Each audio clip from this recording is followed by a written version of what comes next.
গরিব মানুষদের সাথে অ্যাটিটিউড দেখানো ঠিক না। এই কথাটা কেন বললাম জানেন? আপনি অ্যাটিটিউড যদি আপনার দেখাতেই হয়, আপনি দেখাবেন বড়লোকদের সাথে, যদি আপনি বড়লোক হয়ে থাকেন। কিন্তু গরিবদের সাথে কোনো অ্যাটিটিউড দেখাতে পারবেন না। কারণ কি জানেন? আপনি ধরুন এই মুহূর্তে আপনি কি করছেন?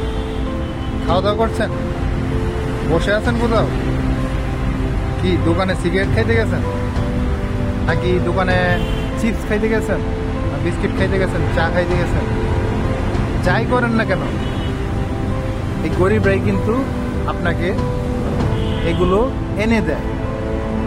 আপনি যে ভাত খাচ্ছেন, এই ভাত যদি গরিবরা উৎপাদন না করত, তাহলে আপনি কি খেতে পারতেন? আপনি পাইতেন? এখন আপনি বলতে পারেন, না ভাই আমার তো প্রচুর টাকা আছে, আমার এইগুলা কোনো সমস্যা নেই, আমি বেতন দিয়ে মানুষ রেখে আমি এগুলা উৎপাদন করায় ফেলব। অনেক সময় ভাই আপনি টাকা দিয়ে অনেক কিছু পাবেন না। এর প্রমাণ কি জানেন? আমেরিকার কাছে বর্তমানে অনেক টাকা আছে, কিন্তু তারা এখন খাদ্য সংকটে ভুগতেছে। এর কারণ কি? তাদের কাছে কি টাকা নেই?